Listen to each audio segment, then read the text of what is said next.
లూకా సువార్త 3వ అధ్యాయం.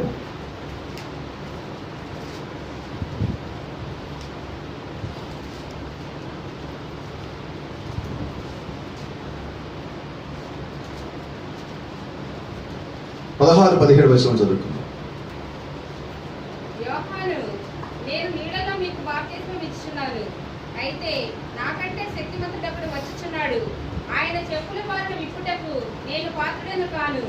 ఆయన పరిశుద్ధాత్మలోను అగ్నితోను మీకు బాప్తిస్మం ఇచ్చును. ఆయన చేతిలోనున్నది. ఆయన తన కళ్ళమును బాగుగా శుభ్రం చేసి తన పొట్టులో గోధుమలు పోసి ఆరిని అగ్నితో పొట్టు కాల్చివేయనని అందరితో చెప్పాను. ఆమేన్. చదవబడిన వాక్యాన్ని ప్రభువైన దేవుడు దీవించి ఆయన మందరితో సూటిగా తేటగా స్పష్టముగా ఆయన ఏర్పరిచిన మార్గంలో మాట్లాడను కాక. God bless you. అందరం కూర్చున్నాం.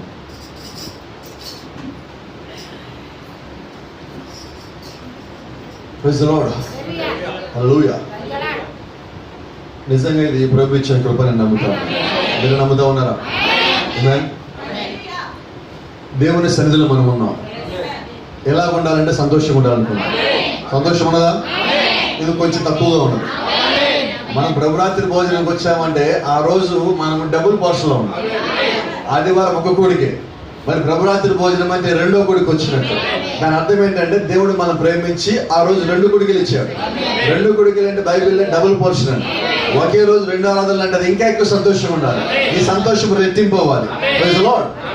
మరి దేవుని చిత్తం అయితే ఈరోజు ఒక వర్తమానం నా మనసులో ఉన్నది. మరి దేవుడు దాన్ని ఏ రీతిగా బయట తీసుకొస్తారో నాకేదో తెలియదు. అది ఆయన సిద్ధపరిచిన వర్తమానం నమ్ముతా ఉన్నాం. గమనించండి, యోహాను అంటున్నాడు, నేను నీళ్లలో మీకు బాప్తిజం ఇచ్చుచున్నాను, అయితే నాకంటే శక్తిమంతుడు ఒకడు వచ్చుచున్నాడు.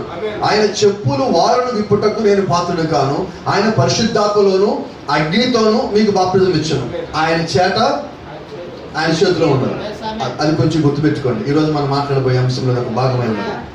ఆయన తన కళ్ళ ముందు బాగుగా శుభ్రం చేసి తన కొట్టులో గోధుమలు పోసి ఆరని అగ్నితో పొట్టు కాల్చివేయని అందరితో చెప్పాను. ఇది మనం మాట్లాడబోయే 2వ భాగమై ఉన్నది. Praise the Lord. ఆయన చేతులు ఏమున్నది? ప్రభుత్వం అంతా ఒక మెసేజ్ మాట్లాడతా, what you think of Christ. క్రీస్తుని గురించి మీకేమీ తోచుచున్నదన్న వర్తమానాలు మాట్లాడతా, శత్రుకు మేషకు అబేద్నెగోలు ముగ్గురిని మంటల్లో పడేసినప్పుడు ప్రభువైన యేసుక్రీస్తు వారి మధ్యలోకి వచ్చును. Is that right? వాళ్ళు ముగ్గురు మధ్యలోకి దిగి వచ్చినప్పుడు ఆ నిప్పులు వాళ్ళు తోసేయబడిన తర్వాత వారి మధ్యలోకి యేసుక్రీస్తు వచ్చినప్పుడు ప్రవక్త అంటున్నాడు, యేసుక్రీస్తు చేతిలో ఆయన చాట ఉన్నదంట. ఏం చేస్తారంటే ఆ నిప్పులు వాళ్ళకి తగలకుండా ఆయన చాటతో గాలి విసురుతున్నాడు అన్నాడు. హ్యాపీ. మీకు అర్థం కావట్లేదు? మీకు అర్థమవుతుందా? అర్థం కావట్లేదా? శత్రుకు మేషకు అబేద్నెగోల మీదకి నిప్పులు వస్తున్నాయని పక్కకి నెట్టాడు దేవుడు. వాళ్ళు ఎవరంటే హెబ్రీలు అంటే యూదుల్లో ఒక భాగమై ఉన్నారు. యూదులంతా ఎవరంటే దేవుని యొక్క దాసులు. మరి దాసుల యొక్క కుమారుల మీదకే నిప్పులు వస్తావంటే దేవుడు వాటిని పక్కకు తోలాడే. మరి నిజమైన మనం కుమారులమై ఉండగా, ఆయన యొక్క రాజ సంతానమై ఉండగా ఆయన మన మీదకి వచ్చే నిప్పులు తోలుతాడు. నిప్పులంటే ఇబ్బందులండి, నిప్పులంటే మరణమై ఉన్నది, నిప్పులంటే ఒక శోధనై ఉన్నది. వాటి నుంచి తప్పించడానికి దేవుడే కిందకి దిగి వచ్చి ఆయన చేతిలో ఉన్న చేత పడతా ఉన్నాడు. దేవుడు నామానికి మహిమ కలుగును గాక. కాబట్టి ఈ రోజు ఇంకా ప్రభువైన యేసుక్రీస్తు ఏమై ఉన్నాడంటే ఇంకా సజీవమైన దేవుడే. నువ్వు పుట్టడానికన్నా ముందు ఆయన దేవుడై ఉన్నాడు, నువ్వు పుట్టాక దేవుడై ఉన్నాడు. ఒకవేళ మనం ముందుగా కానీ రాకడ కన్నా ముందుగా సమాధిలోకి వెళ్తే నువ్వు సమాధిలోకి వెళ్ళిన తర్వాత కూడా ఇంకా దేవుడిగానే ఉన్నాడు. ఆయన తీర్పు దినము కూడా దేవుడిగానే ఉంటాడు. 1000 ఏళ్ల పాలన కూడా దేవుడిగానే ఉంటాడు. పరలోకంలో కూడా దేవుడిగానే ఉంటాడు. నిత్యత్వంలో కూడా దేవుడిగానే ఉంటాడు. దేవుని నామానికి మహిమ కలుగును గాక. హల్లెలూయా. ఇక్కడ యోహాను గారు అంటారు చూడండి,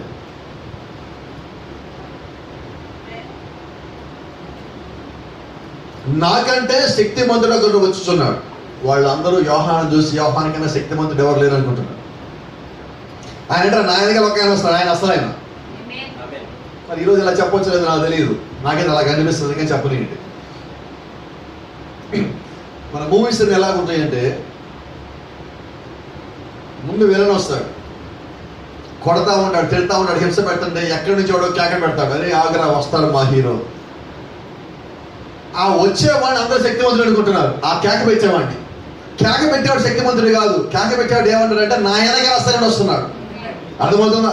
ఇక్కడ యోహాన్ ఏమంటాడంటే నాలో అసలు ఏమీ లేదు, నన్నే మీరు ఇంత అనుకుంటున్నారు, నా వెనకాల వచ్చేదానికి చెప్పులు వారు ఇప్పుడు నేను పనికి అంటున్నాడు.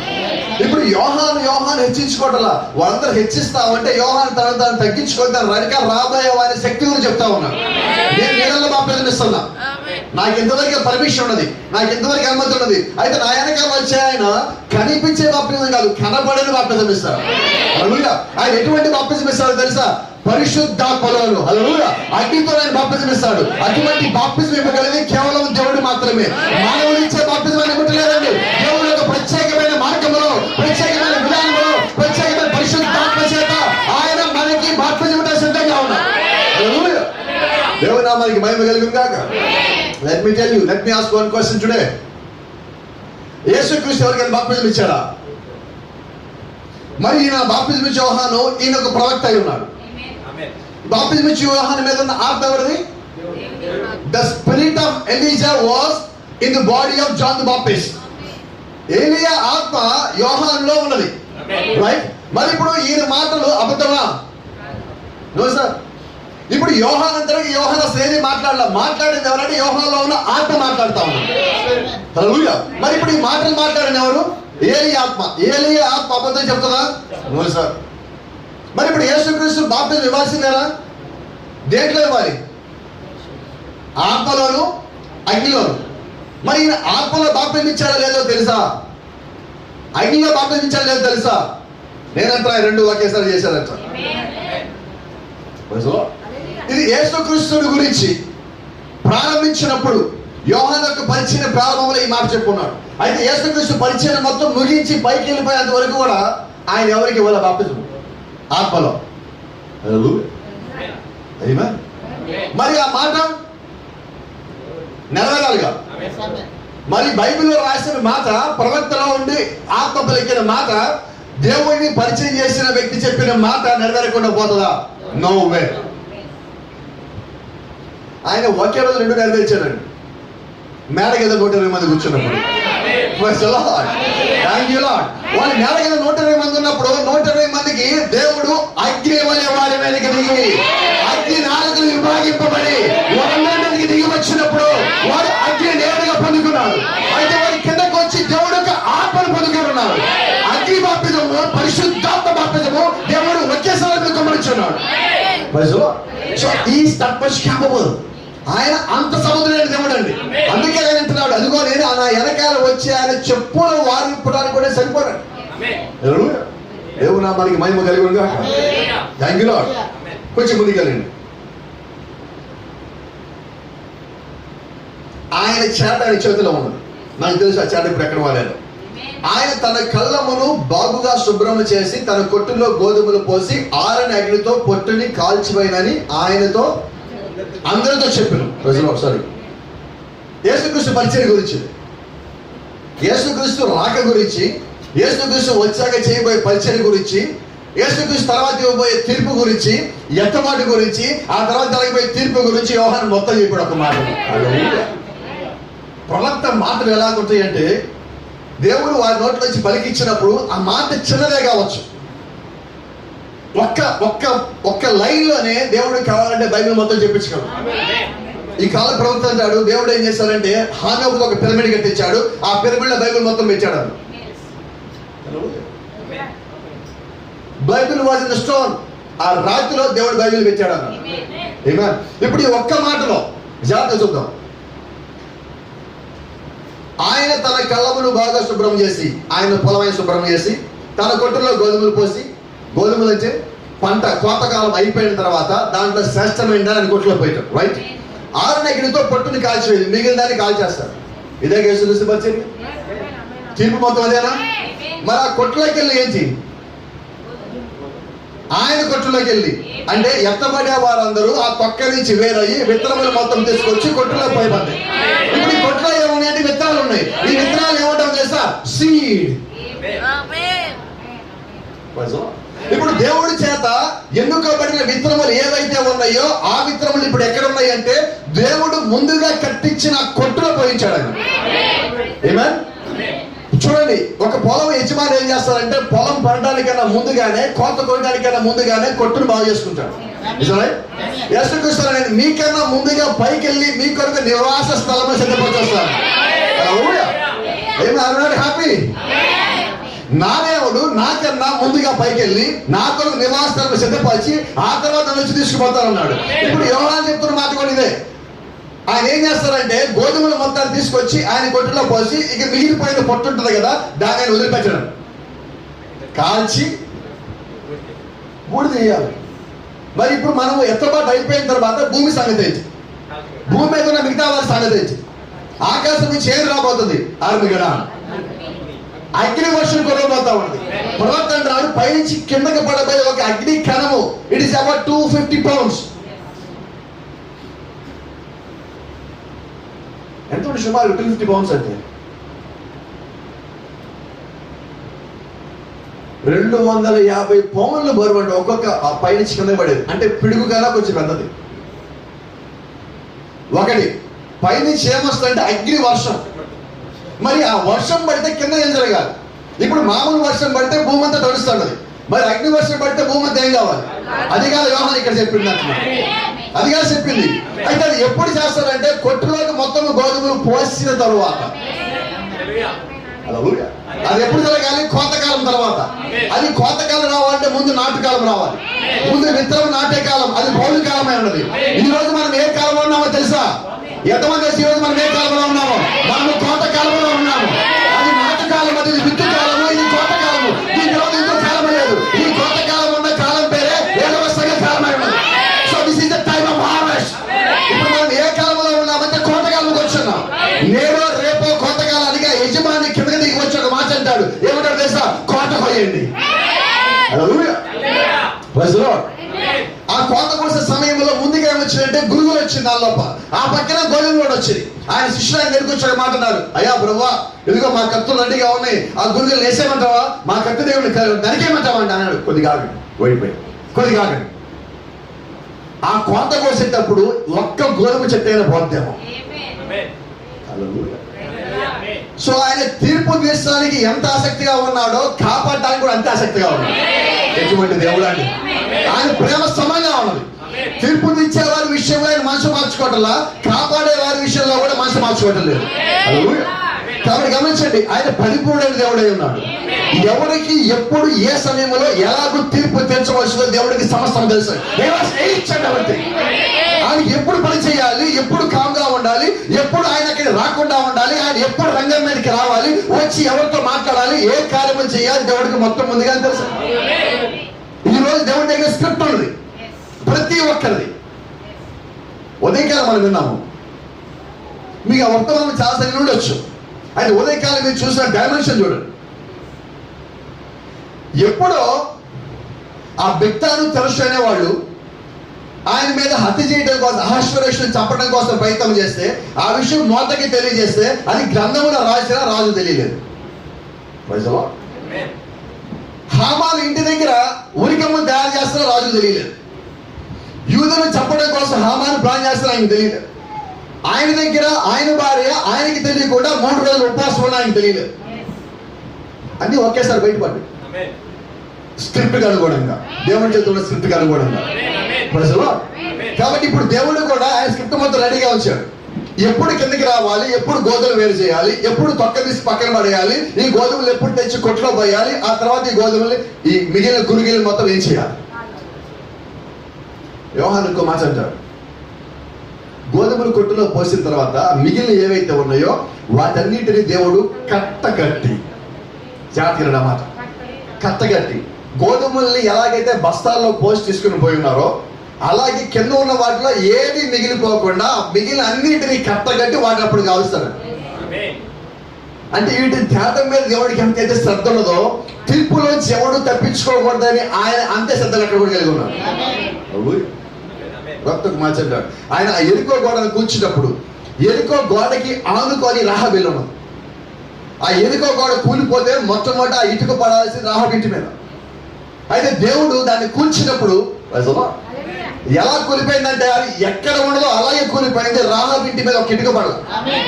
ఆయన ప్రవక్త ఒక మాట అంటాడు, ఈస్ ఎక్స్పర్ట్ ఇన్ డిమాలిషన్. ఆయన కూల్చివేత నిపుణుడు. ఇప్పుడు ఈ రోజు చైనా దేశంలో పెద్ద పెద్ద బిల్డింగ్లు ఉన్నాయి, వాళ్ళకి పక్క పక్కనే ఉంటాయి, కూల్చడానికి వీలు కాదు. అందుకని వాళ్ళు ఏం చేస్తారు, ఒక అపార్ట్మెంట్ కూల్చేయాలంటే అపార్ట్మెంట్కి 4 మూలలో బాంబులు పెడతారు. అపార్ట్మెంట్ హైట్ ఎంత అయితే ఉండదో అది కూలిపోయిన తర్వాత ఎంతైతే ఆ వేస్టేజ్ వస్తుందో అంత లోపలికి వెళ్ళిపోయే విధంగా బాంబులు పెడతారు. ఆ బాంబు పెట్టినప్పుడు పక్కింటి మీద ఏం పడదు, మొత్తం కూలిపోతుంది. ఎక్కడో 1 2 పక్కన పడతా ఉంటాయి. ఇప్పుడు వచ్చి టెక్నాలజీ. ఎరికో కూడా కట్టిన సమయంలో దేవుడు ఆ టెక్నాలజీ వాడున్నాడు. So is not expert in demolition. ఆయన కూల్చివేత నిపుణుడు కాదా? ఆయన కూల్చివేత నిపుణుడే కాదండి, కాపాడుకునే విషయంలో కూడా నిపుణుడు. అలాగే తీర్పు తీర్చే విషయంలో కూడా నిపుణుడు అయి ఉన్నాడు. Praise the Lord. దేవుని నామానికి మహిమ కలుగును గాక. అయితే నీకు నాకు ఈరోజు తెలియాల్సింది, లేకపోతే మనందరికీ తెలియాల్సిన సంగతులు ఒకటే, నీవెవరివి? Who are you? నీవెవరో నీకు తెలిస్తే నేను ఆ విత్తనంలో ఉన్నానా పొట్టులో ఉన్నా? దర్శా పొట్టులో ఉంటే నువ్వు బాధపడు, ఏడు కన్నీరు కాదు. విత్తనం ఉంటే ఏం చేద్దాం? 3 కంకులు ఉంటాయి, చెప్పాను మీకు. ఒక పొలంలోకి వెళ్తే మీకు వరి రెడీ అయిన తర్వాత, గోధుమలు రెడీ అయిన తర్వాత, కోతకి సిద్ధమయ్యేటప్పుడు 3 కంకులు ఉంటాయి. మొట్టమొదటి కంకి ఇలాగుంటుంది, రెండోది ఇలాగుంటుంది, మూడోది ఇలాగుంటుంది. ఇలాగున్న కంకిలో ఏముండదు, ఖాళీ. అది రైతు కోయిడు, వదిలేస్తారు చెట్టుకి. చెట్టుకి వదిలేసి ఎక్కడికి పోతుంది? కాలు చేసేప్పుడు దానిలో పోతుంది. రెండోది ఇలా ఉన్నది. దీని అర్థం ఏంటంటే దీంట్లో సగం పాడైనవి, సగం మంచివి. మూడోది ఇలాగుంది, ఫుల్ వెయిట్ ఉంది లోపల. సో ఇప్పుడు రైతు ఏం చేస్తాడంటే ముందు ఈ కంకిని చెక్ చేస్తాడా, కోత చేయాలంటే ఇలాగున్న కంకిని చెక్ చేస్తాడా, ఈ కంకిని చెక్ చేస్తాడా? ఇలాగున్న కంకి దగ్గరికి రైతు వచ్చినప్పుడు దాని కింద చేయబట్టి ఆయన ఎంతో ప్రయాసతోను, భారంతోను, ప్రేమతోను కట్టుకున్న పంట, పండించిన పంట. అందుకే రైతు ఎప్పుడైనా చూడండి, మనం ఒక చెట్టు నుంచి కాయం తెంపాలని ఎలా తిప్పుతామో ఆ పంట పండించే రైతు ఎలా తిప్పుతాడు చూడండి. ఆ రైతు ఏం చేస్తాడు, దానికి కిందగా చేయి పెట్టి ఒక చిన్న పిల్లలు ఎత్తుకున్నట్టుగా ఎంతో ప్రేమగా దాన్ని పట్టుకొని వేదలా నిమురుతూ అది రెడీ అయిందో చెప్తాడు. అయితే అది రెడీ అయింది అనగానే దాన్ని నొక్కినప్పుడు ఇది పరిపక్వానికి వచ్చింది అనగానే ఆయన భుజం మీద ఉన్న టవల్ తీసి ఒక కేక పెడతాడు. ఏమైనా కేక పెట్టేసా? కోత కొయ్యండి. హల్లెలూయా. ఎప్పుడైతే ఆయన నోట్లో నుంచి కోత కొయ్యండి అన్నారో పని వాళ్ళు కత్తులు తీసుకొని రెడీగా ఉన్నారు. వాళ్ళు కోత బిగిన్ చేస్తే చూడండి, మీకు తెలిసో లేదో, కోత కొయ్యడానికన్నా ముందుగా ఆ రైతు అక్కడికి వెళ్ళి చెక్ చేసే సమయానికి అందరు రెడీగా ఉంటారు, అందరు చెట్లకి రెడీగా ఉంటారు. వాళ్ళు అంటారు ముందుగానే, ఇదిగో ఈ మడి మొత్తం నాది, ఇదిగో ఈ మడి మొత్తం నాది, ఎవరు రావాలి, ఇదంతా నాకు అప్పచెప్పేయండి. Is not right? అలా మరి పొలం పల్లికి వెళ్ళేవాళ్ళు ఉంటే వాళ్ళు తెలుసు, ఎవరున్నారు వెళ్ళేవాళ్ళు ఏమంటారు, అనరా ఇదంతా నాది, ఇది నీకు అప్పచెప్పాం, ఇది నీకు అప్పచెప్పాం. Praise the lord. ఇప్పుడు ఇక్కడ ఎలా ఉంటుంది తెలుసా? పక్కవాడు కానీ ముందు చేయాలి. అక్కడ పని, ఆ పనిలో పోటీ, ఆ పోటీ అంటే ఆరోగ్యకరమైన పోటీ అంటే ఎవరికి సంబంధం లేదు. అయితే నేను త్వరగా చేయాలి, నేను బాగా చేయాలి పోటీ. ఇప్పుడు నిజమైన దేవుడు పరిచయాలకులు కూడా అక్కడ పోటీ పడాలి. దేవుడు ఆత్మను సంపాదించే విషయంలో, దేవుడు పరిచయం చేసే విషయంలో, దేవుడి మహిమ పరిచే విషయంలో, ఉన్నట్టుగా చెప్పే విషయంలో, ఆత్మ నీతో ఏదైతే చెప్పున్నాడో అది తిరిగి చెప్పే విషయంలో నువ్వు పోటీ పడు. నేను నీకన్నా ఎక్కువ పోటీ అక్కడ లేదండి, నేను బాగా పనిచేయాలి పోటీ. Praise the Lord. దేవుని నామానికి మహిమ కలుగును గాక. అయితే గమనించండి, మీరు గోధుమలు ఎప్పుడన్నా దాన్ని కొట్టిన తర్వాత, కోత కోసిన తర్వాత దాన్ని నేరుగా కొట్లో తీసుకెళ్ళి పోయిరండి. ఏం చేస్తారు? ముందు ఒక చోట పోస్తారు. పోసేటప్పుడు ఏం చేస్తారంటే మీకు తెలుసు కదా, దాన్ని తూర్పాల పచ్చటం అంటాం. కొన్ని ప్రాంతాల్లో ఎగరపోతా అంటారు, కొన్ని ప్రాంతాలు తూర్పాల పచ్చటం అంటారు. ఐడియా ఉందా? ఎలా చేస్తారు? వినమల్లా దేంతో పోస్తారు? వినబట్టాల నాకు. ఈరోజు మనం ఏం మాట్లాడదాం అనుకున్నాం? చేట గురించేనా? ఈ చేట ఏం చేస్తుంటే విత్తనాన్ని తొక్కని వేరు చేస్తా ఉంటుంది. సో దేవుడి చేతిలో ఏముండదంటే వేరు చేసే యంత్రం ఉన్నది. అది చేట కాదంటాం, అది యంత్రం కాదండి. దాంట్లో జ్ఞానం ఏది లేదండి. దాంట్లో ఏ మాత్రమైన ఇనుము కానీ ఐరన్ కానీ ఇదేమి చేయలేదండి. అది ఒక రోబోట్ కానే కాదండి, సాధారణమైన ఒక చేట. ఏంటో ఒక చేతతో దేవుడు విత్తనములు పొట్టలు వేరు చేయగల శక్తి కలిగి ఉన్నాడు. Yes, is that much capable. ఆయన అంత సమర్థుడై ఉన్నాడు. అసలు ఏమీ లేకుండానే మట్టిలోంచి మానవుని తయారు చేసిన ఆయన చేతిలో చాటను దగ్గర చేయగలడు. He created earth from nothing. ఆయన శూన్యములో నుంచి భూమిని సృష్టించిన దేవుడై ఉన్నాడు. ఆయన మట్టిలోంచి మానవుడిని తయారు చేసిన దేవుడై ఉన్నాడు. ఒక చిన్న కర్మ నుంచి ఇంత పెద్ద శరీరం సృష్టించిన దేవుడై ఉన్నాడు. మరి ఆయన చేతిలో చాటుని ఇంకా గొప్ప చేయడా? He can do, he will do. He is wonders to perform. ఆయన దగ్గర అద్భుతాలు ఎందుకు అనుకున్నాయి తెలుసా? చేయటానికే ఉంది. ఇప్పుడు ఆయన చేతిలో ఏమన్నది? చాటు ఉన్నది. ఈ రోజు ఒక పొలము పండిన తర్వాత, థ్యాంక్ యూ లార్డ్, ఈ రోజు పొలము పండిన తర్వాత గోధుమలు కోసిన తర్వాత గోధుమలు ఎలాగైనా తెచ్చి మొత్తం కొడతారు. అవన్నీ బయటకు వచ్చినాయి. ఈ బయటకు వచ్చిన తర్వాత ఏం చేస్తారంటే ఇద్దరు నుంచుంటారు. జ్ఞాపకం ఉందా మీకు? అటు పక్కన ఒకళ్ళు, ఇటు పక్కన ఒకళ్ళు. వీలైతే ఒక స్టూల్ మీద లేదా ఒక మంచం కట్టుకుని దాని మీద నుంచుంటారు. నుంచొని ఏం చేస్తారంటే ఈ కింద నుంచి చాటలు అందిస్తా ఉంటే పైనుంచి వాళ్ళు ఏం చేస్తారంటే ఆ చాటలు ఇలా ఎత్తిపోస్తా ఉంటారు. ఇలా ఆ చాటలు ఇలా పోస్తా ఉన్నప్పుడు ఏం జరుగుతుంది తెలుసా? గాలి వస్తూ ఉంటుంది. గాలి వచ్చినప్పుడు ఏమవుతా ఉంటుంది? విత్తనం అక్కడే పడుతుంది. బరువు ఉన్నది అక్కడే పడుతుంది, బరువులే మిగిలిపోతుంది. విషయం ఉన్నది అక్కడే పడుతుంది, విషయం అనేది ఎగిరిపోతుంది, పారిపోతుంది, గాలికి కొట్టుకుపోతుంది. ఆ గాలి సృష్టించిన వాడు దేవుడే ఉన్నాడు. ఇప్పుడు దేవుడు ఏర్పాటు చేసిన మార్గం ఏంటంటే నిజమైన నిలబడి ఉంటుంది, అబద్ధం పారిపోతుంది, అబద్ధం ఎగిరిపోతుంది. అది ముందుగా వచ్చారని చెప్పుకోవచ్చు. అయితే తొక్కతో విత్తనము వాసనాలు కానే కాదు. Thank you. ఇప్పుడు దేవుడు ఏం చేస్తారంటే విత్తనముని తొక్కను వేరు చేస్తున్నాడు. ఆ సమయం వచ్చేంత వరకు, కోతకాలం వచ్చేంత వరకు ఆ విత్తనము తొక్క రెండు కలిసే ఉన్నాయి. ఇప్పుడు సమయం వచ్చినప్పుడు దేవుడు రంగం మీదకి వచ్చి వాటిని వేరు చేస్తాడు. ఎలా వేరు చేస్తాడంటే ఒకే ఒక్క పరికరం, దాని పేరు చాట. చాట ఏం పాస్టర్ గారు ఏం మాట్లాడుతున్నారు? ఎస్ సార్, ఒక చిన్న చాట. Thank you lord. ఏమా అటు పక్కన ఒక ఆయన నుంచున్నాడు, ఇటు పక్కన ఒక ఆయన నుంచున్నాడు. వీళ్ళిద్దరు కలిసి ఈ పక్కన అందిస్తున్నారు. మీ జాగ్రత్త ఏనండి. ఇద్దరు నిలబడినప్పుడు అటు ఒక లైన్ ఉంటుంది, ఆయనకి ఇవ్వడానికి ఇటు నుంచి ఒక లైన్ ఉంటుంది. ఈ లైన్ ఉన్న ఆయన ఇటు పక్క నుంచి కుప్ప పోస్తున్నారు, అటు పక్కన ఉన్న ఆయన అటు పక్క లైన్ నుంచి ఆయన కుప్ప పోస్తున్నారు. మిగతా విషయం చెప్పనా? ఇద్దరు పోసేది ఒకే కుప్ప. పాస్టర్ గారు ఇద్దరు పోసేది ఒకే కుప్ప. దానికి కొత్త విషయం ఏంటంట, పాత నిబంధన కొత్త నిబంధన రెండు పుస్తకాలు ఉన్నాయి. అయితే రెండు చెప్పేది ఒకటే దేవుడి గురించి, ఒకటే వర్తమానం గురించి. ఈ రెండు పాత నిబంధన కొత్త నిబంధన అయితే ఈ మధ్యలో ఉన్న కుప్ప ఎలా ఉంటుందో తెలుసా? పరిపూర్ణమైన మానవ స్వరూపం.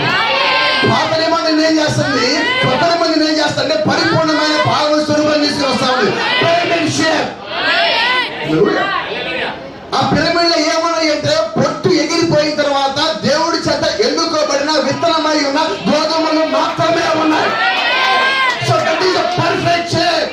That is a stature of a perfect man. That was the shape that God was. ఆ ఆకారాన్ని దేవుడి నుంచి కొనుక్కుంటున్నాడు. దాని కొరకే దేవుడిని సృష్టించున్నాడు. దాని కొరకే దేవుడు నీ కొరకు పరిశుద్ధ గ్రంథం రాయించున్నాడు. దేవుడు దాని కొరకే నీ కోసం 7 పరివారం పంపించున్నాడు. దాని కొరకే దేవుడు ప్రతి సంఘకారాన్ని విడగొచ్చున్నాడు. దాని కొరకే దేవుడు తనకు ఆత్మని సంఘములో గమనించున్నాడు. For that purpose only. Hallelujah. ఇప్పుడు దేవుడు నిన్ను ఏం చేయాలో కోరుకుంటాడంటే before taking you to his place, ఆయన యొక్క స్థలంలోకి, ఆయన యొక్క కొట్టులోకి నువ్వు రావడానికన్నా ముందుగానే నీకు ఇక్కడ ఆకారం రావాలి. You must have that shape. నువ్వు ఆ రూపంలోకి రావాల్సి ఉన్నది. ఏ రూపం అయ్యాదంటే పరిపూర్ణమైన మానవుని స్వరూపంలో. You must have in that shape. నువ్వు కంపల్సరీగా ఆకారంలోకి రావాల్సి ఉన్నది. నువ్వు దానిలోకి రాలేదా, అది పోసేటప్పుడు దాన్ని తట్టుకోలేక, దాన్ని ఒప్పుకోలేక, ఆ గాలికి నిలబడలేక, నీ లోపల బరువు లేక నువ్వు కొట్టుకొని పోతా ఉంటావు, నువ్వు పారిపోతా ఉంటావు, గాలికి తిరిగి దానిలో ఉంటావు. దేవుడికి అది ఇష్టం లేదండి, అది ఇష్టం లేదండి. నువ్వు ఆ షేప్ లో ఉండాలి దేవుడు కొనుక్కుంటున్నాడు. ఆ కుప్పలో ఉండాలి కొనుక్కుంటున్నాడు. ప్రతి ఒక్క కుప్ప ఏ ఆకారంలో ఉంటుందో తెలుసా? పరిపూర్ణమైన మానవుని స్వరూపం ఆకారంలో ఉంటుంది. ప్రతి కుప్ప ఏ ఆకారంలో ఉంటుందో తెలుసా? హానోకు కట్టిన పిరమిడ్ ఆకారంలో ఉంటుంది. హల్లెలూయా. దేవుడు నామానికి మహిమ కలుగును గాక. పరలోకంలో ఉన్న కచ్చబోయే నూతన యెరూషలేము అనే పట్టణం ఎలా ఉంటుంది? పిరమిడ్ ఆకారంలో ఉంటుంది.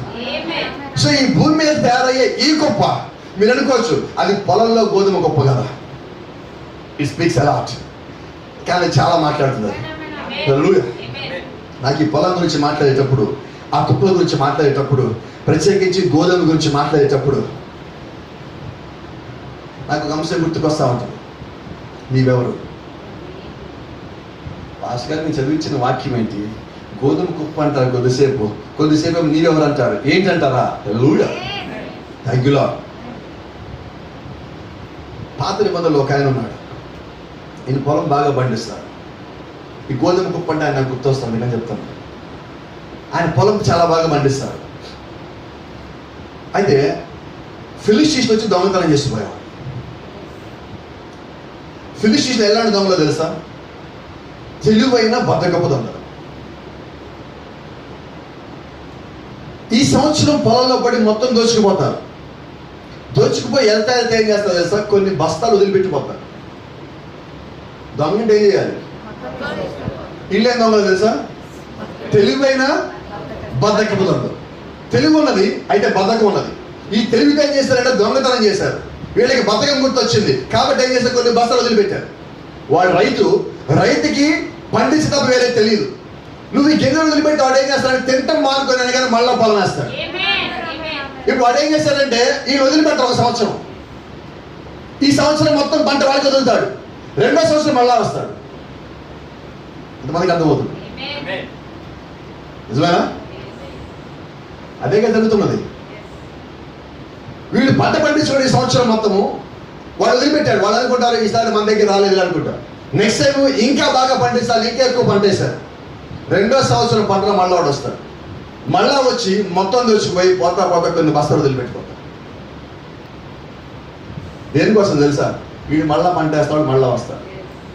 ప్రవక్త అన్నాడు వీళ్ళు పంటలు వాళ్ళు పండిస్తామంటే దూరంగా ఉండి బైనాక్యులర్స్ పెట్టి వాళ్ళు చూస్తున్నారు. వీళ్ళు నాట్లు వేసారు, వీళ్ళు నీళ్లు పోసారు, మొక్కలు ఎదుగుతున్నాయి, కంకులు స్టార్ట్ అయినాయి, కోతకు వస్తున్నది, సిద్ధమవుతున్నది. వాళ్ళు పొలం రెడీ చేశారు, కుప్పలు ఊడుస్తున్నారు, ఎగరపోత చేస్తున్నారు, కుప్ప రెడీ అయింది, ఇంటికి తీసుకెళ్లారు. వాళ్ళు ఎంత బద్దకస్తులు తెలుసా? మోటార్లు కట్టుకున్న తర్వాత వాళ్ళు వస్తారు. మోటార్లు కట్టుకోవడం బద్దకం.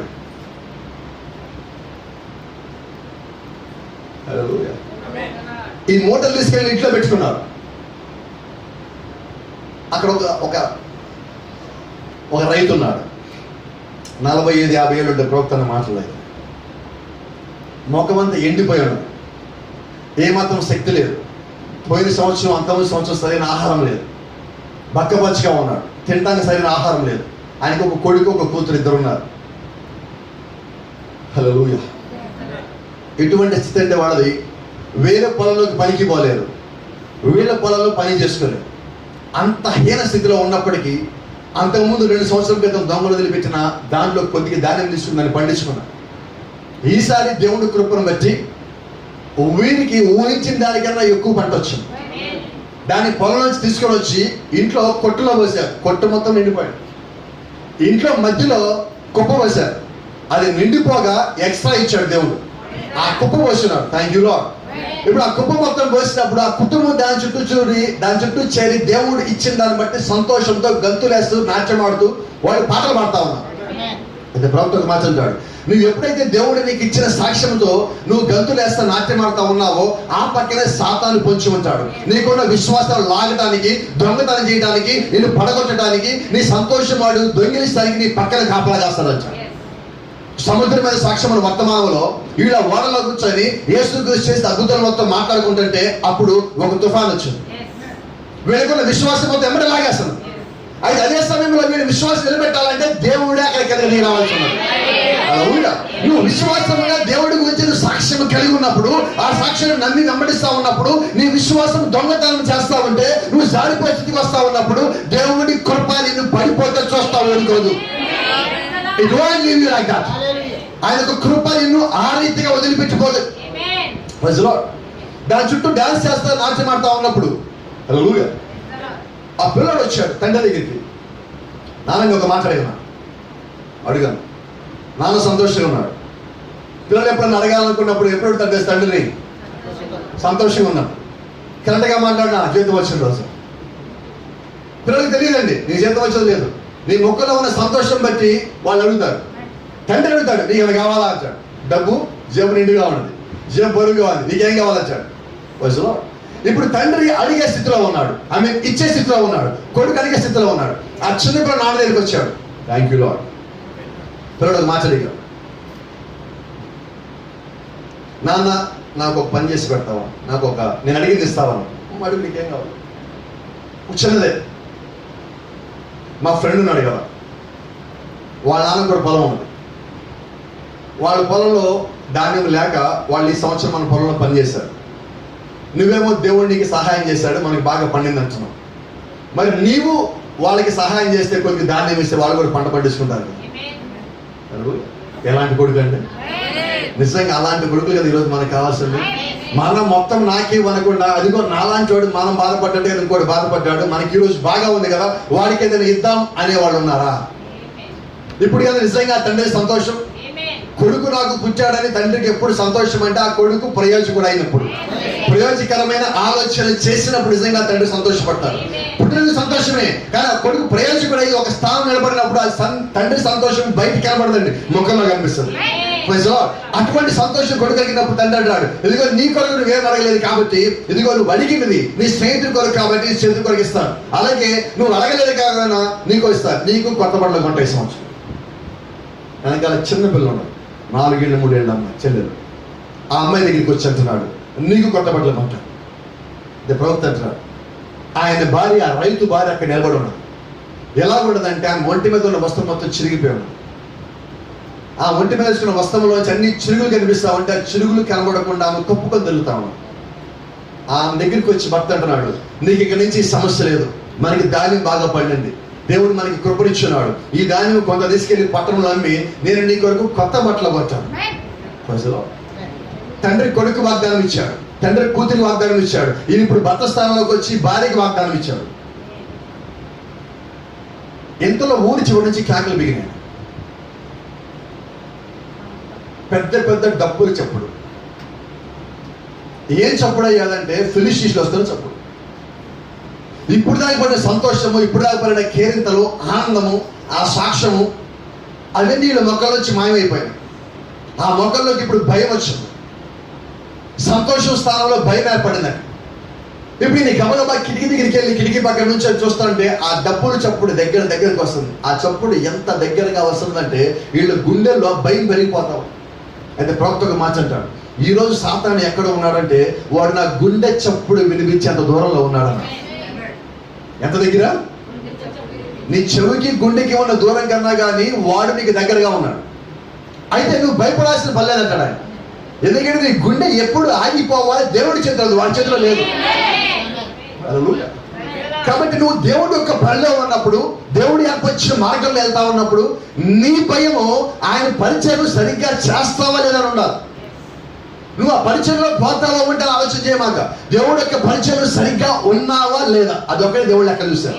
దాని కొరకు భయపడు, దాని కొరకు ప్రార్థించు, దాని కొరకు బాధపడు, దాని కొరకు పశ్చాత్తాపడు, అన్ని దాని కొరకు ఇచ్చి రోజులో ఆ పైకి వెళ్తున్నాడు, కిటికీ దగ్గర చూస్తున్నాడు, కిందకు వస్తున్నాడు, ఏడుస్తున్నాడు, పైకి వెళ్తున్నాడు, చూస్తున్నాడు, ఏడుస్తా ఉన్నాడు. భార్య కొడుకుని ఆ పిల్లల్ని తీసుకొని ఇంటి పక్కన గమ్మ దగ్గరికి వచ్చేసి ఈయన ఏడుస్తా ఉన్నాడు. ఆ చప్పుడు మొత్తము ఊరు మొత్తం తిరిగి తిరిగి తిరిగి తిరిగి ఈయన దగ్గరికి వచ్చింది. ఈ నీళ్ళు ఎక్కడ ఉంటుందో తెలుసా? ఊరికి మధ్యలో ఉంటుంది.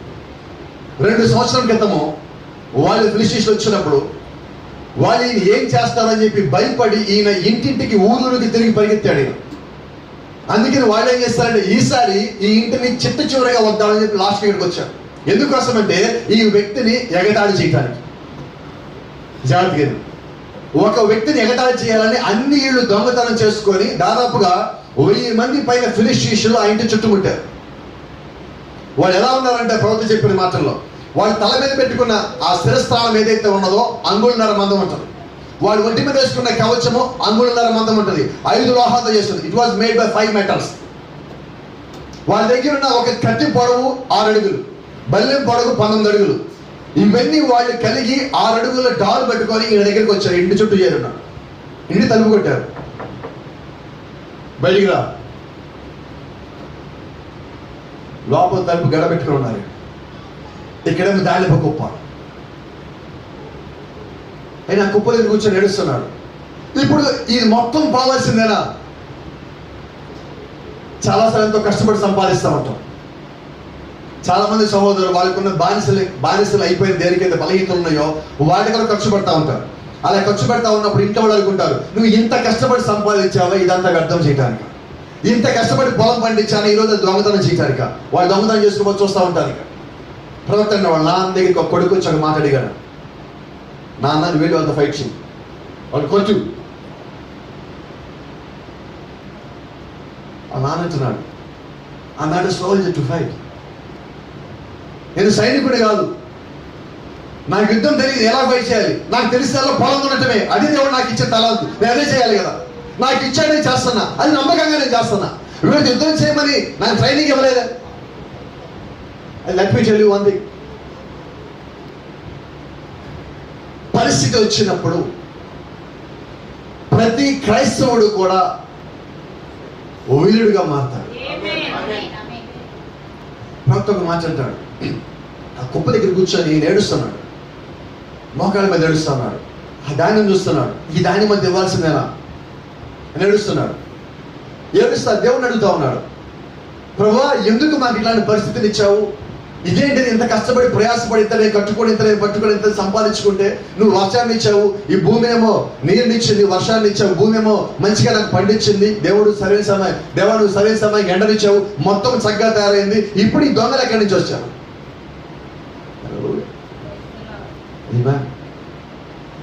అంటాడు, ఒక బలహీనుడు మోకాళ్ళ మీద మోకరిల్లినప్పుడు సాతాను మోకాళ్ళు వణుకుతాయి అంటాడు.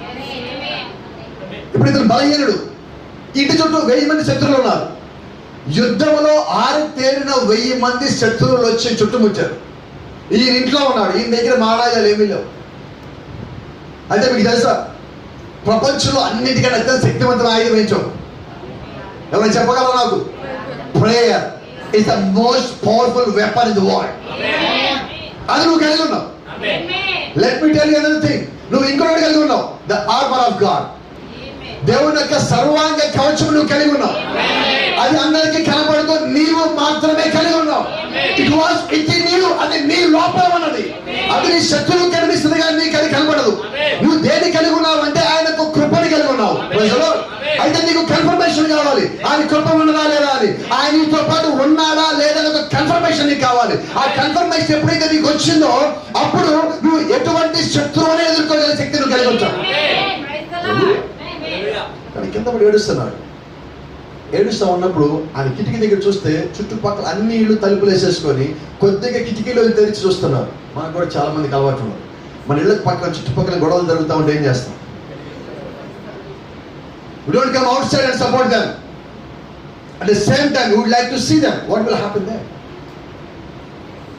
నువ్వు బయటికి వెళ్ళి వాళ్ళు సపోర్ట్ చేయవు కానీ వాళ్ళకి ఏం జరుగుతుందో చూడాలని లోపల కిటికీలోంచి లైట్లన్నీ ఆపేసి రాత్రిపూట అయితే కొద్దిగా చదువు చేసి వస్తామంటారు. It came from there. అక్కడి నుంచి అది వచ్చింది. మీరందరూ మీ ఇంట్లో ఉన్న మొత్తం పోగొట్టుకున్నారు, అయినా వాడు ధైర్యం చేయట్లేదండి. మన మధ్యలో ఒక బలహీనుడు ఉన్నాడే, వాడి పక్షం మనం పోరాడదామనే స్థితికి వాడు రావట్లా. మధ్యలో ఉన్న ఇల్లు, ప్రతి ఇల్లు చూస్తున్నారు. అయినా అక్కడికి వెళ్ళి కిటికీ దగ్గర చూసినప్పుడు అందరిలో చూస్తారు, ఎవడు రావట్లా.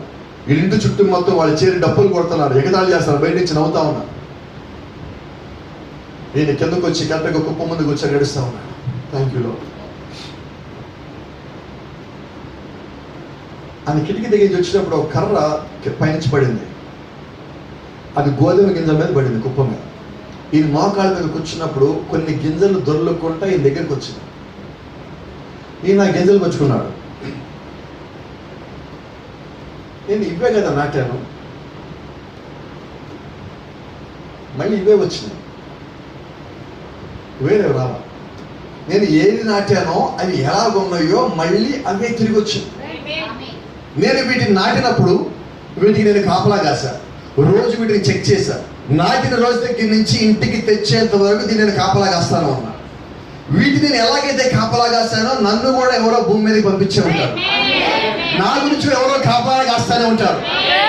ఇప్పుడు నాకు తెలియాల్సింది నేను ఎవరో నాకు తెలియాలి, నీ ఎవరో నీకు తెలియాలి, నువ్వు ఎక్కడి నుంచి వచ్చావో తెలియాలి, నువ్వు ఏ మిత్రమో నీకు తెలియాలి, నీ కాపలా కాస్తాడు ఎవరో నీకు తెలియాలి, నీ దేవుడు ఎవరో నీకు తెలియాలి, నిన్ను నాటిన వాడు ఎవరో నీకు తెలియాలి, నీవు నీరు పోసిన వాడు ఎవరో తెలియాలి, నీ చుట్టూ ఉన్నవాడు ఎవరో నీకు తెలియాలి. ఆ ఎవరో కలిస్తే మాత్రం నువ్వు ఏమంటావు? It will change everything. అది సమస్తాన్ని మార్చేస్తుంది. నువ్వు ఎవరో నీకు తెలియాలి. ఒక గింజ చూసినప్పుడు అక్కడ ఉన్న రైతు అంటున్నాడు, ఈ గింజను నాటింది నేనే, ఇది నాకు తెలిసి కన్ఫర్మేషన్ గా. ఇదే గింజ మళ్ళా ఇంట్లోకి వచ్చింది, ఇది నాటిన దగ్గర నుంచి తెచ్చాక నేను రోజు చూస్తానే ఉన్నానే. అంటే నందు కూడా నాకు తెలియకుండా ఎవరో చూస్తున్నాను. అసలు ఎంతకి నేనెవరిని? అప్పుడు ఆయన వెనక్కి వెళ్ళాడు, నేనెవరిని? ముందు తరం డాడీ, తాత, ముత్తాత, ఆతాత అలా వెళ్ళినప్పుడు ఒక చోట ఆగాడు. ఆయన పేరు అబ్రహాం. ఆయన దగ్గర ఆగాడు. అవును, అబ్రహాం మా డాడీ కదా, అబ్రహాంకి ఇచ్చిన వాగ్దానం నాది కూడా కదా. అబ్రహాం సున్నతి పొందాడు, ఆ సున్నతి నన్ను కూడా పొందమని సున్నతి పొందుతున్నా. అయితే అబ్రహాంకి ఇచ్చిన వాగ్దానం, ఆ వాగ్దానం నాది కూడా ఉన్నది. నీ శత్రువుల కవిని నువ్వు స్వాధీనపరుచుకున్నావు. ఆ వాగ్దానము ఈ రోజు నీ మీద ఇంకా నిలిచేవాడు. ఆ వాగ్దానం కలిగిన వాడు యుద్ధ విద్యను నేర్చుకోడండి, వాడు పుట్టుకతో దాన్ని కలిగి ఉంటాడు. ప్రజలు, నీ శత్రువు నీ దగ్గరికి వచ్చినప్పుడు నీ శత్రువుని జయించాలంటే దేవుడు ముందుగానే ఆ యొక్క శక్తిని, ఆ యొక్క జ్ఞానమును మొత్తం ఈ లోపల పెంచున్నాడు. అయితే ఆ పరిస్థితి వచ్చేంత వరకు అది లోపల శబ్దంగా ఉంటుంది. ఇప్పుడు ఉదయం ఇస్తారు ఏం చేసింది? హామాన ముందే ఉన్నాడు, కొట్లాడితే ఎట్లా చంపలా, సమయం రావా. ఇప్పుడు ఇక్కడ ఈ సమయం వచ్చింది ఆల్రెడీ. సమయం ఎక్కడ? సమయం గుమ్మం బయట ఉన్నది. ఈ యుద్ధం చేసి గుమ్మం బయట పెడతావు. లోపల ఉన్నాడు, తల్లి, భార్య, కొడుకు, కూతురు, ముగ్గురు వేస్తున్నారు. ఈయనకి ఏం తెలియదు. ఆ సంగతికి జ్ఞాపకం వచ్చింది. Thank you lord. ఆమేన్. ప్రభుత్వం ఒక మాట చెప్తారు, చిన్న మాట మీరు చెప్పలేదు. దానికన్నా ముందు ఒకటి చెప్తాం. మీరు ఎవడన్నా అలెగ్జాండర్ గురించి ఉన్నారా? Alexander, do you know about Alexander? Alexander ఓడిపోయిన యుద్ధం పేరు చెప్పండి.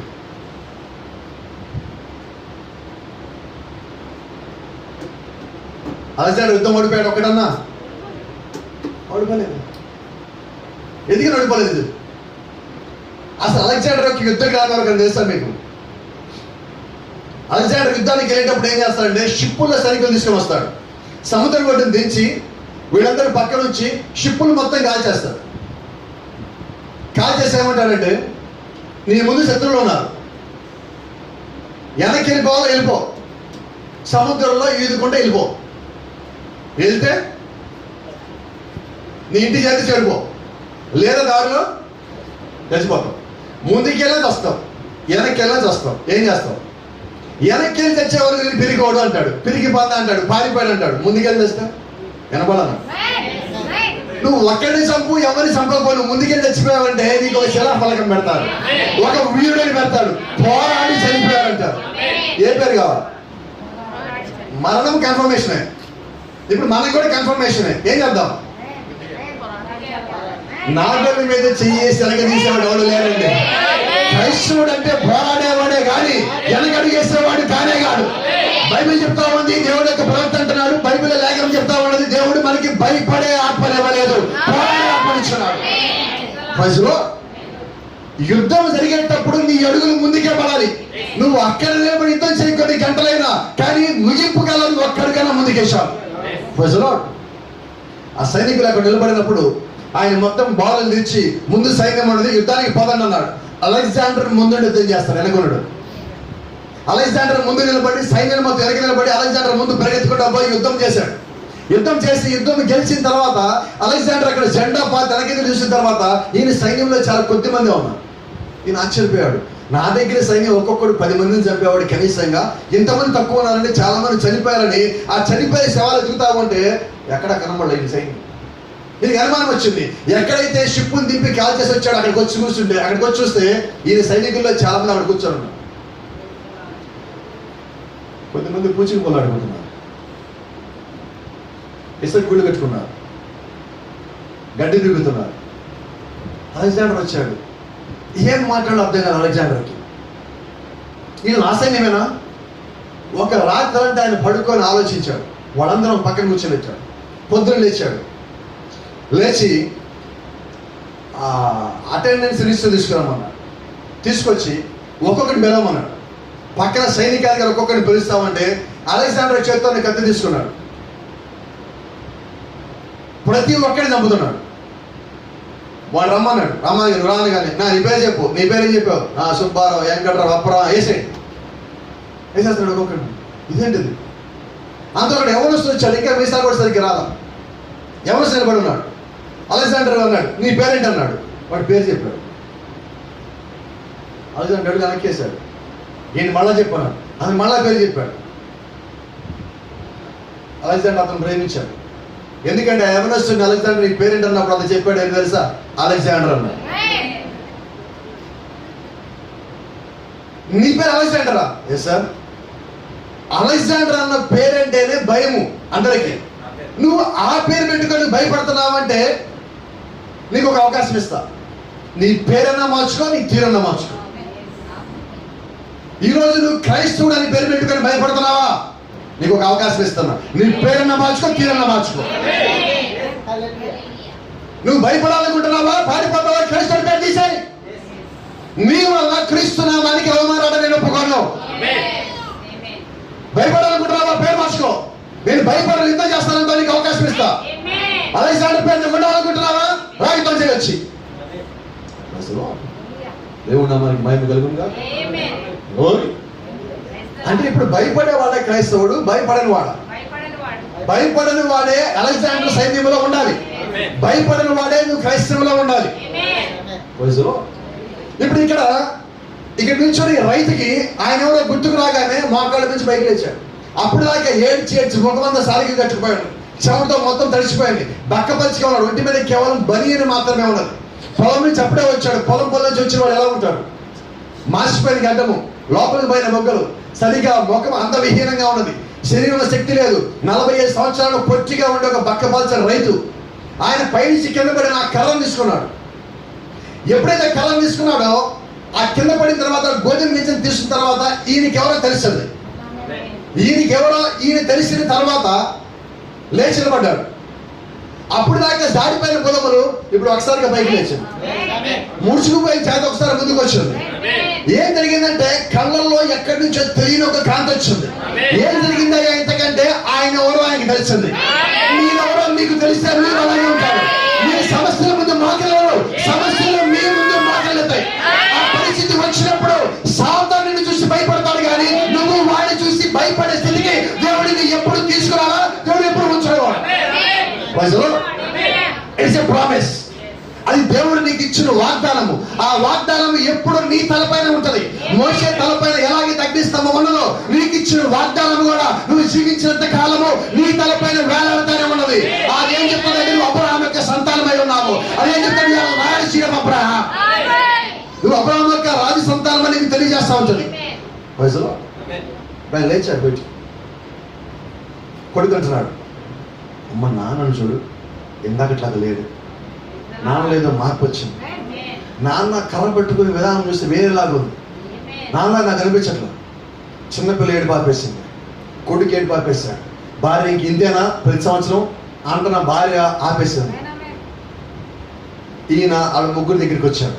వాళ్ళు బయటికి ఇతను ఈ రైతు బయటికి వెళ్ళబోతా ఉంటే ఆ గుమ్మం దగ్గర వాళ్ళు ముగ్గురు నిలబడి ఆగు ఎక్కడికి పోతున్నామంటే ఆ ముగ్గురు అంటున్నాడు భార్యతో, నేను నీకు ఈ సంవత్సరం బట్టలు కొట్టడం కన్ఫర్మ్.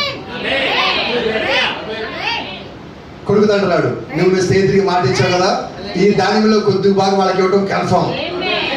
చిన్న పెడతాడు, ఇది కొత్త బళ్ళు కొంటాను కదా, నీకు ఇచ్చిన మాట నీ నాన్న నిలబెట్టుకున్నాడు కన్ఫర్మ్. కొడుకు అన్నాడు, నాన్న ఇప్పుడే యుద్ధం రాదన్నా. అవును, నాకు యుద్ధం రాదు. అయితే యుద్ధం నాది కాదు, యుద్ధం నాది కాదు, యుద్ధం నాది కాదు, యుద్ధం నాది కాదు. ప్రవక్త అన్నాడు, ఆ దినము యెహోవా నిర్ణయించిన దినము. అది బయట ఉన్న సైన్యునికి తెలియదు, లోపల ఉన్న అక్కడ రైతు కుటుంబానికి తెలియదు, ఆ కర్ర కూడా రైతుకు తెలియదు, అక్కడ ఉన్న కొడుకుకి తెలియదు, కూతురు తెలియదు, లోపల కిటికీలో జనములకు తెలియదు. అది యెహోవా నిర్ణయించిన దినం. అది ఒక బలహీనుడిని దేవుడు బలవంతుడిగా మార్చిన దినం. అది ఇప్పుడు దేవుడి సమస్తాన్ని మారుస్తా ఉన్నాడు. ఆయన సమస్తాన్ని మార్చాలంటే బలవంతులు తీసుకోలేదండి, బలవంతులు ఎందుకోలేదండి, ఒక బలహీనుడిని పైకి రావలుగుతాడు. బైబిల్లో ఆ రైతు గురించి ఒకే ఒక పారాగ్రాఫ్ ఉంది. You know, is he? Shamgar. Shamgar. Yes sir. ప్రవక్త షమ్గార్ అన్న పేరు 190 మంది పాస్టర్లకే తెలియదు అన్నాడు. బైబిల్ నుంచి ఒక పేరు ఉందండి, జడ్జెస్ చాప్టర్ 3 verse 30. న్యాయాధిపతులు 3వ అధ్యాయం 30వ వచనం. షమ్గార్. ఎవరి షమ్గార్? మునుకోలు కర్రతో 600 మంది చంపిన ఆయన. దేంతో సార్? దేంతో? మునుకోలు కర్ర అంటే ఏంటండి? ఇంత ఉంటుంది కర్ర, ఈ వేలంత మందం ఉంటుంది, ముందేమో ఇంత ఉంటుంది, ఎత్తడుతుంటే, అంతేనా? ప్రభుత్వం ఆ కర్రను తీసుకొని మీరు ఇలా కొడితే ఇరిగిపోలేని మొక్కలు వద్దన్నాడు. ఆ మునుకోలు కర్రను తీసుకొని బయట వాళ్ళ దగ్గర ఏమో ఆయుధాలు, అంగుళన్నర మందం ఉన్న ఇత్తడివి, 5 లోహాలతో తయారు చేసినవి, కవచాలు, కత్తులు, డాళ్ళు, బల్లాలు ఇన్ని ఉంటే ఈ దగ్గర ఏమన్నది? మునుకోలు కర్ర. ఈ మునుకోలు కర్ర ఏం చేయాలి ఇప్పుడు? ఈయన తలుపునిస్తే భార్య అంటది, నీకు తెలుసా ఏం చేస్తున్నావు? నేనేం చేయట్లా, చేసేవాడు చేస్తున్నాడు. అంటే ప్రవక్త అంటున్నాడు, శంగర్ ఎప్పుడైతే ఆ కర్రను పట్టుకున్నాడో దేవుడు ఆ శంగర్ యొక్క చేతిని తీసుకున్నాడు. ఇప్పుడు ఆ మునుకోలు కర్రను పట్టుకుని ఎవరో తెలుసా మీరు? శాంసన్ దవడ ఎముక పట్టుకోలేదండి. శాంసన్ లో ఉన్న దేవుడు గాడిద దవడ ఎముకను పట్టుకున్నాడు. ఇప్పుడు ఈ మునుకోలు కర్రను ఎవరు పట్టుకుని తెలుసా? శంగర్ కాదండి, శంగర్ లో ఉన్న దేవుడు యెహోవా ఆత్మ కర్రను పట్టుకున్నది. ఇప్పుడు దాన్ని జయించేవాడు ఎవరో తెలుసా? No one can defeat him now because he is God. God is in him now. ఇప్పుడు దేవుడే ఆయనలోకి దిగొచ్చున్నాడు. ఇప్పుడు దేవుడే ఒక చేతిని తీసుకున్నాడు. ఆ కర్రను వాడేది ఇప్పుడు దేవుడే ఉండగా దాన్ని ఎదిరించేవాడు ఎవడు ఉన్నాడా? నువ్వు ఉంటే 7 అడుగులు ఉండు, భూమి మీద మంచి మంచి ఆయుధాలు నువ్వు కలిగి ఉండు. అయితే అక్కడ నిలబడింది ఎవరు?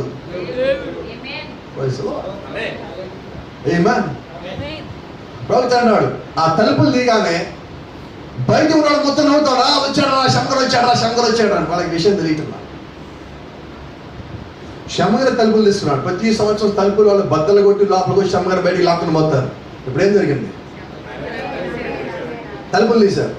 Thank you lord. శంకర్ చేతులు ఏమన్నది? మునుకోలు కర్రను పట్టుకొని వచ్చాడు. వాళ్ళు శంకర్ చుట్టము కర్రను చుట్టము, శంకర్ చుట్టము కర్రను చుట్టము. ఒక ఫిలిష్టీయుడు ముందుకు వచ్చి అంటున్నాడంటే, నేనేమన్నా కుక్కను అనుకున్నావు? గొల్లియత్ ఏమన్నాడు? దాడి వాళ్ళు ఎవరు వాళ్ళకి తెలుసండి.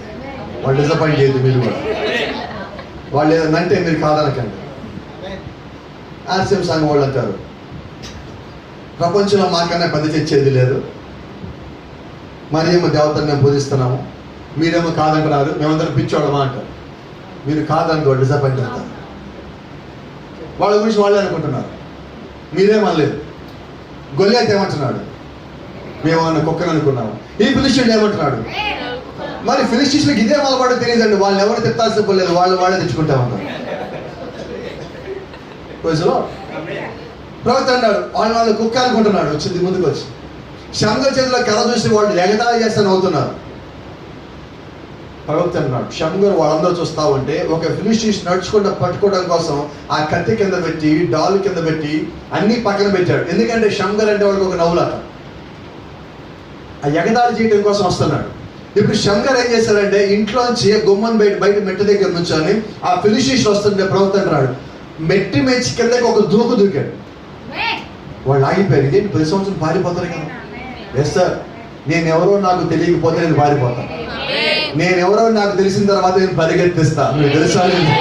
ఇప్పుడు దేవుడు నీ లోపలికి వచ్చాక నువ్వు దేవుడు కుమారుడు నీకు తెలియజేసిన తర్వాత నువ్వు భయపడి పారిపోతావా? నీలో ఉన్న డిఎన్ఏ ఎవరిది? డిఎన్ఏ దేవుడిదేనా? రక్తం దేవుడిదేనా? ప్రవక్తంటున్నాడు, ఆ పరలోకం నడిచెళ్ళేటప్పుడు మనందరి ఎడ మీద ఆ పరిశుద్ధమైన యేసుక్రీస్తు యొక్క రక్తము చల్లి ఉన్నది. ఈ ఛాతి మీద యేసుక్రీస్తు రక్తం ఉండగా నువ్వు భయపడతావా? ఆ రక్తం కింద ఉండేవాడు భయపడకండి. నువ్వు ఎవరిని భయపెట్టాల్సిన పని కూడా లేదు. నువ్వు నడుస్తావంటే ఆ భయం వాళ్ళకనే వస్తుంది. ఇప్పుడు శంకర్ బయటికి ఒక దూకుగానే ఆ ఫిలిష్టీయుడు ఆగిపోయాడు. నవ్వులని ఆగిపోయినాయి, డప్పులు ఆగిపోయింది. పరలోకంలో 7 ముందు తెలిసి అరగండి శబ్దం వచ్చిందే, భూమి మీద రాదా? హల్లెలూయా. ఎప్పుడైతే ఒక దూకుగా వాళ్ళందరూ ఆగిపోయినారు. ప్రవక్త శంకర్ చేతిలో కర్రలాగా పైకి లేచింది. వాళ్ళు చూస్తానే ఉన్నారు, ఏం జరిగిందో తెలియదు. శంకర్ చేతిలో కర్ర పైకి కిందకి రాగానే ఇక్కడ దాకా మొత్తం చీలిపోయింది. అయితే మనకి 2 పాటలు బాడీలా. శంకర్ చేతిలో ఏమన్నది? అసలు వాస్తవంగా కొడితే మునిగేలు కూడా ఇరిగిపోవాలి. ఇక్కడ ఏం జరిగిందో తెలుసా? ఈ కర్ర అవతల వ్యక్తి 2 ముక్కలుగా చీల్చింది. శంకరుడు వస్తాడు, ఏం తెలియదు, శంకరుడికి తెలియదు. శంకరుడికి అసలు ఏమీ తెలియదు. 2 ముక్కలుగా చీలి కింద పడిన తర్వాత మిగిలిన మొత్తం ఆగిపోయారు. ప్రవక్త అంటున్నాడు, శంకరి కర్ర ఎలాగ లేస్తామంటే పక్కన ఉన్న 50 మంది దూతలు కత్తులు శంకరు ఎలా చెప్తున్నాడు. శంకర చేతిలో కర్ర ఒకసారి ఇలాగ ఎదురుచి కానీ పరిచి కిందకి 50 మంది దూతలు వాళ్ళు కూడా కత్తులు తెలుస్తుంటే 50 మంది కింద పడుతున్నారు. ఇదేంటి, ఒకరు కర్ర లేకపోతే 50 మంది కింద పడుతున్నారు. ఫిలిష్టీయులు ఏం చేస్తారు తెలుసా? మోటార్ వదిలిపెట్టారు. దొంగతనం చేయడే మోటార్, శంకరుడే కాదండి, ఆ ఊళ్ళో ఉన్న మోటార్ మొత్తం వదిలిపెట్టారు. రెండో సంగతి తెలుసా?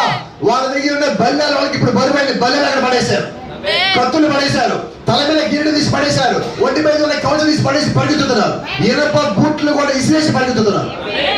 శంకర్ ఎవరు వదిలిపెట్టాల.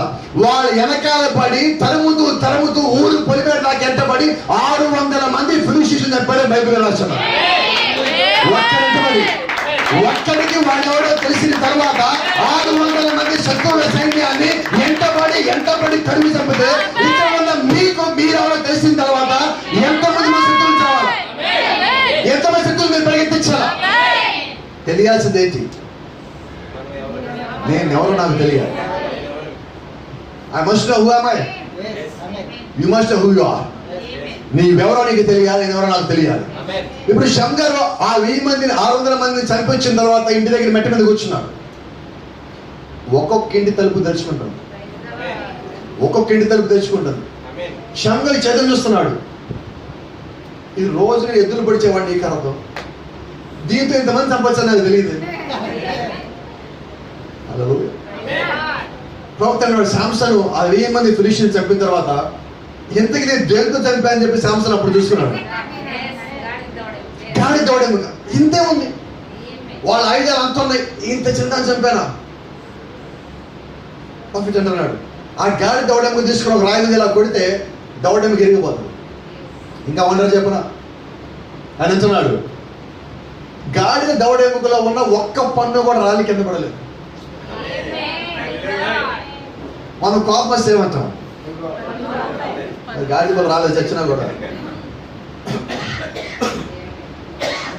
కాబట్టి మీకు ఎందుకని ఇవన్నీ ప్రాజెక్ట్ ఎందుకని మనకి మాట చెప్పాడంటే, దేవుడు వాడుకుంటుంటే అది ఎలా ఉంటుంది అనే స్థితి మీకు చెప్తున్నాను. ఆయన ఒకసారి వాడుకోవడం బిగిన్ చేసి చెక్కు చెదరదండి, అది అలాగే ఉంటుంది ప్రజలు. అంటే చచ్చిపోయిన గాడిద దవడెముకలో కూడా ఏమాత్రం ఒక్క పన్ను కూడా ఊడి రాలి పడలేదండి. అది తొర్రి గాడి దవడెముకలో గీలేదనుకుంటా బహుశా దేవుడి దృష్టిలో. ఒక్క పన్ను కూడా రాలకుండా దేవుడు అలాగే ఉంచున్నాడు. అది కొడితే ఊడి రాలిపోతుంది, ఈ కర్ర ఇలా గిరకొడితే రాలి పడిపోతుంది, మొక్కలైపోతుంది. అంత చిన్న కర్రతో, ఎంత చిన్న దవడెముకతో, 1000 మందము 2 గజాలు పొడవన్న ఒక మునుకోలు కర్రతో 600 మందిని ఎలా చంపానా చూసుకుంటామంటే ఒక్కొక్కడు వచ్చి మొత్తం ఈయన ముందు కూర్చున్నాడు. ఈయన తలపైకి ఎత్తే ఆ ఊర్లో వాళ్ళు మొత్తం ఉన్నారు, ఈ చుట్టూ మూటలన్నీ ఉన్నాయి, వెనకాల ఊళ్ళో మొత్తం కూర్చున్నారు. వాళ్ళందరూ వచ్చి ఒక మాట అడిగారు, అయ్యా నువ్వు మాకు న్యాయాధిపతిగా ఉంటావు. ఒక బలహీనుడు, పారిపోయేవాడు, పిరికివాడు, భయపడేవాడు, ఇంట్లో ఇచ్చిన వాగ్దానం నిలబెట్టుకోవాడు ఒకడు ఈ రోజు ఏమయ్యాడంటే ఇశ్రాయేలుకి అతను న్యాయాధిపతిగా మారున్నాడు. ప్రజలో దేవుని నామానికి మహిమ కలుగును గాక. నీవెవడో నీకు తెలిస్తే నీ స్థితి మొత్తం మారిన తర్వాత నీ యొక్క పరిస్థితి కూడా అదే, దేవుడిని ఆ రీతిగా వాడుకోగలడు. ఆమేన్. కాబట్టి గమనించండి, యేసుక్రీస్తు చేతిలో ఏమన్నది? శాంసన్ చేతిలో ఏమన్నది? మోషే చేతిలో ఏమన్నది? దావీదు చేతిలో ఏమన్నది? వరిసెల రాయి ఉన్నది.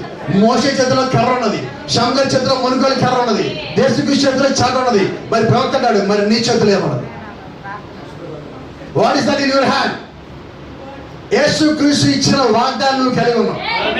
నీ దగ్గర కత్తి లేకపోవచ్చు, కర్ర లేకపోవచ్చు, ఈటి లేకపోవచ్చు, చాట లేకపోవచ్చు, వరిసెల రాయి లేకపోవచ్చు, అయితే ఏమి లేదు, నువ్వు భయపడద్దు, నువ్వు పారిపోవద్దు. యేసుక్రీస్తు అనే వాక్యం అనే ఖడ్గం నేను కలిగి ఉన్నావు. నువ్వు ఆ ఖడ్గము కలిగి ఉండగా నేను భయపడ్డవాడు ఎవరు లేరు. యేసుక్రీస్తు దగ్గరికి అపవాదం వచ్చినప్పుడు, సాతాను వచ్చినప్పుడు యేసుక్రీస్తు వాడి మీద మిస్సైల్ వాడలేదండి, ఫిరంగి వాడలేదండి, అణుబాంబు యూజ్ చేయలేదండి, మిషన్ గన్ను వాడలేదండి, బాణం వాడలేదండి, బల్లం వాడలేదండి. ఆయన ఏం వాడాడు తెలుసా? వాక్యాన్ని వాడున్నాడు. మరి ఈ రోజు అదే అపవాదం నీ దగ్గరికి వచ్చినప్పుడు ఏం వాడవలసి ఉందంటే అదే వాక్యాన్ని వాక్యము.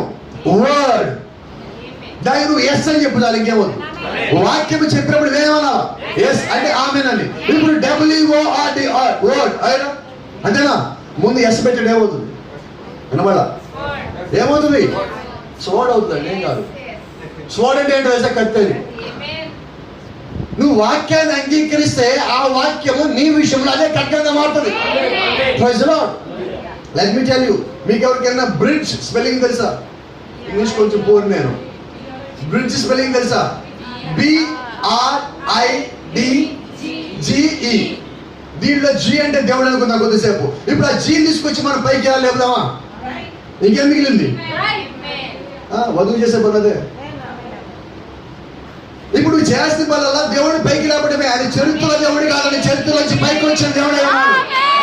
ప్రతిరోజు దేవుడు నువ్వు పైకి లేవడం చేసిన పనల్లా. నిన్ను నువ్వు పైకి లేవద్దు, నిన్ను నువ్వు హెచ్చించుకోవద్దు. దేవుడు నువ్వు హెచ్చించినప్పుడు నువ్వు వధువులో భాగం అవుతావు. దేవుడు నామానికి మహిమ కలుగును గాక. ఒక వ్యక్తికి ఆయన ఎవరో తెలిసినప్పుడు దేవుడు అతను వాడుకున్నాడు. అది గమనించండి. ఇప్పుడు ఆ ఇంట్లో ఏమున్నది? గోధుమలు. పొట్టుందా అంటే దేవుడి సన్నిధిలోకి పొట్టు రాదు. అయితే వింతైన విషయం ఏంటంటే పొట్టే అసలు ముందు వచ్చేది, తొక్క ముందు వస్తుంది, ఆ తర్వాత తొక్కలోంచి విత్తనం బయటకు వస్తుంది. ఈ విత్తనం రాట కోసం దేవుడు తొక్కను వాడుకున్నాడు. రైట్. కాబట్టి ఈ రోజు మరి మీ కోపం రావచ్చు, ఒక మాట చెప్తే పర్వాలేదా? యేసుక్రీస్తు బయటికి రావాలంటే దేవుడు మరియమ్మ గర్భాన్ని వాడుకోవచ్చున్నాడు. ఇప్పుడు మరియమ్మ దేవత కాదండి. అప్పుడు దేవుడు ఆమె లోపల నుంచి వచ్చాడు. అంటే ఆ పని నిమిత్తము దేవుడు ఆమెకు అవకాశం ఇచ్చి ఆమెను ఉపయోగించుకొని బయటకు వచ్చున్నాడు. కాబట్టి గమనించండి, ఇప్పుడు ఆమె దేవత కాదండి అలాగని. కాబట్టి ఇక్కడ విత్తనము తొక్కతో వాల్చడాలు కాదు. ఇప్పుడు దేవుడు అక్కడ వేర్పాటు చేస్తున్నాడు, నిన్ను వేరు చేశాడు. అంతవరకు దాంతో కలిసి ఉన్నావు. ఇప్పుడు ఎప్పుడైతే నువ్వు వధువై ఉన్నావో నువ్వు లోకం నుంచి వేరవుతావు. లోకం నుంచి వేరైన తర్వాత నీవెవరో నీకు తెలిసిన తర్వాత మొత్తం స్థితి మారిపోతుంది, ప్రతి పరిస్థితి మారిపోతుంది. ఈరోజు తెలుసుకోవాల్సింది హూ ఆర్ యు. ఆమేన్. లేచి నిలబడదాం మనమందరం.